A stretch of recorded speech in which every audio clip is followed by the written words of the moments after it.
Aussi, désormais, nous ne connaissons plus personne selon la chair. 2 Corinthiens 5, 15. La croix a une puissance de séparation. À la lumière de la croix, l'apôtre, désormais, voit les hommes et les choses sous un jour tout différent de celui où il les voyait autrefois, avant sa conversion. Alors, Hébreu, fils d'Hébreu, pharisien selon la secte la plus stricte, il eut refusé tout rapport avec les Samaritains. Aujourd'hui, tout esprit de caste a disparu. Je ne connais plus personne selon la chair, s'écrit-il, car je suis maintenant citoyen d'un autre pays, où il n'y a plus ni juifs, ni grecs, ni circoncis, ni incirconcis, où tous sont un en Christ, et Christ, tout en tous.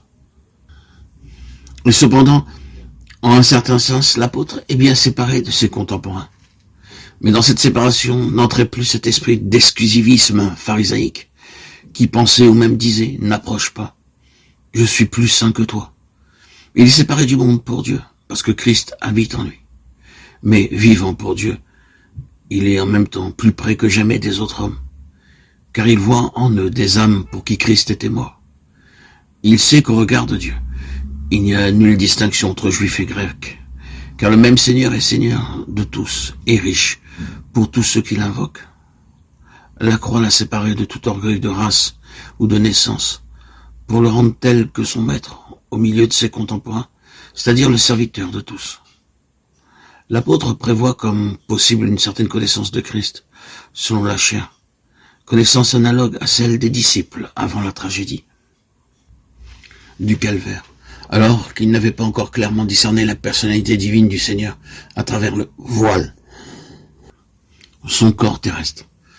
De cette connaissance toute superficielle du Christ, nous sommes aussi délivrés à la croix par l'action du Saint-Esprit en nous. Même si nous avons connu Christ selon la chair, dit Paul, nous ne le connaissons plus ainsi. Comme au jour de l'Église primitive, il est encore possible aujourd'hui de connaître Christ selon la chair, le Christ de l'histoire, sa vie, sa mort, sa résurrection, son ascension, connaissance toute extérieure, toute intellectuelle, qui reste sans répercussion, sans puissance sur la vie. Quiconque est crucifié avec le Seigneur ne peut plus le connaître ainsi.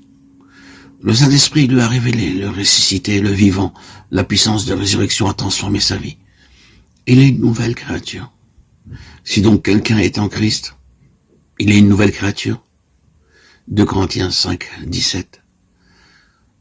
Le premier mot des versets 16 et 17 est identique dans l'original et généralement traduit aussi. Et si donc?